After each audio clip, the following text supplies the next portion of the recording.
Morning, guys. So today we're going to talk about diesel and what's it going to take to get the prices down. I'm going to give you a spoiler alert. It's called demand destruction.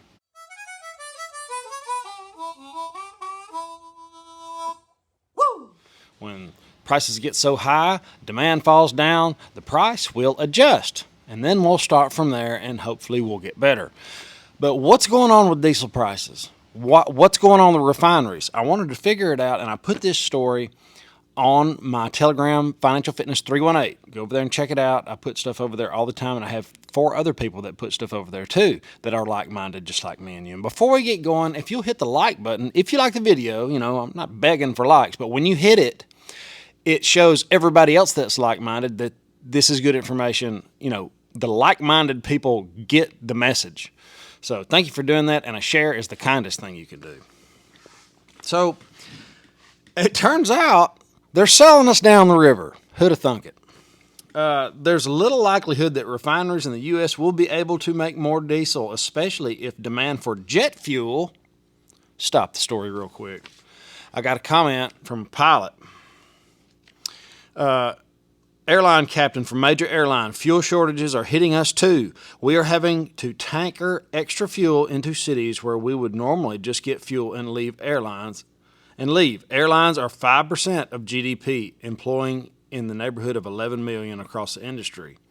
I know a plane ticket from California to San Antonio for our buddy was $1,300. Yeah, we're starting to feel it.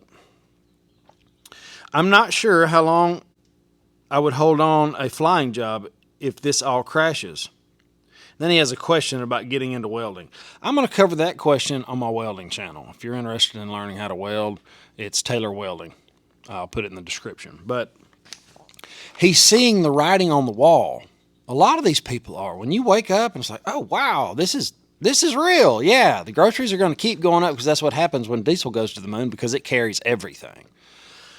Head of petroleum analyst at Gas Buddy says refiners in the U.S. send diesel to South America, in part because they don't have to meet renewable fuel standard requirements. He says rather than to the Northeast. Now, the Northeast is also competing for diesel with Europe, which lost some of its supply because of the war in Ukraine. Russia. It's always the same. But I had to go back. I didn't know, what is this renewable fuel standard requirement? It sounds like regulation. The RFS requires renewable fuel to be blended into transportation fuel in the increasing amounts each year, escalating to 36 billion gallons by 2022. Each renewable fuel category in the RFS program must emit lower levels of greenhouse gases. So you're telling me it doesn't do that in South America? Or maybe they're emitting it into a different atmosphere. Oh. The story of why there are fewer refineries have become politicized like just about everything else in the economy. One explanation is the lack of antitrust regulation. I had to look that up. Laws that protect trade and monopolies or unfair business acts. When industries consolidate, companies can raise prices because customers have fewer options. Now, keep in mind, this is a progressive nonprofit that advocates for more antitrust enforcement. Now, I sided a little bit more with Gas Buddy analyst Patrick DeHaan. Says the closure of refineries has more to do with simple economics. The largest refinery on the East Coast, the Philadelphia Energy Solutions refinery, caught fire in 2019, 1 year after emerging from bankruptcy, and ultimately decided to close its doors after the woohoo bat flu crushed demand.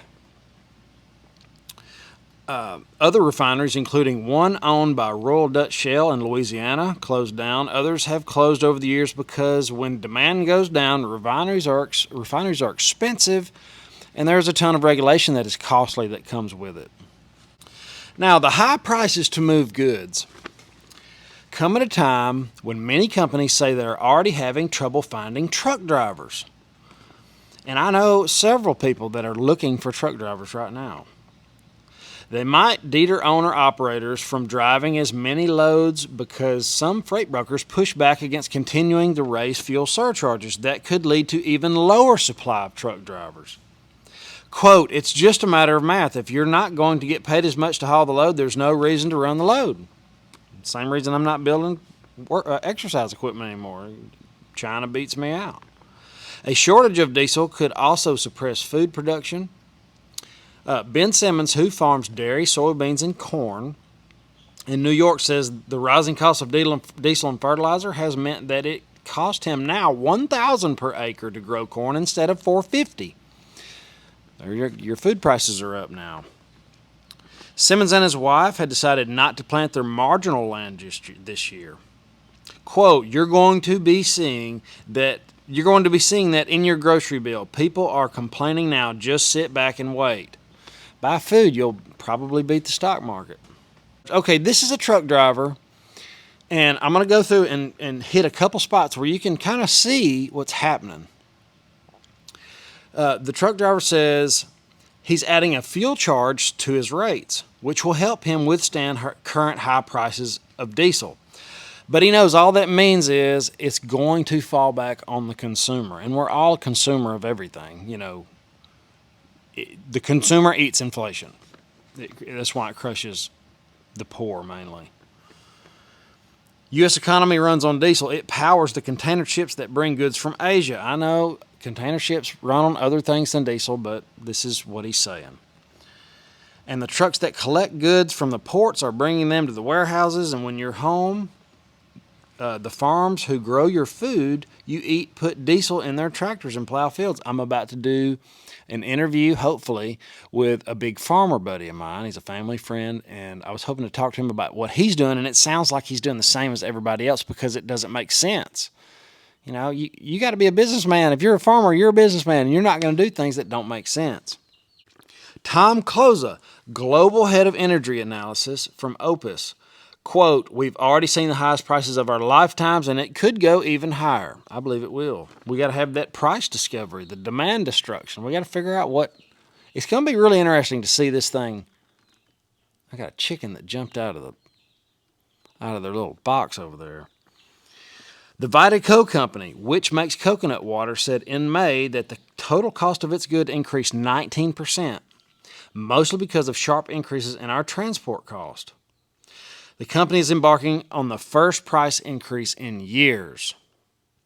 Even Target and Walmart, which have the scale to lock in better rates with ocean carriers and trucking companies, said they were hurt by the high cost of diesel. Both reported hits to their profits for the most recent quarter because of higher than expected freight transportation.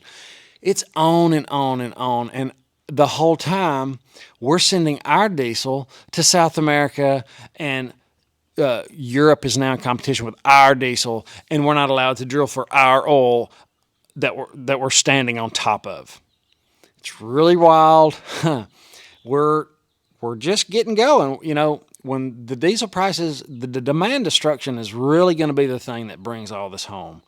When demand falls off, that's going to be bad because that means trucks aren't moving. People just say, no, it's not worth it anymore. And you know, a hungry populace is a dangerous populace.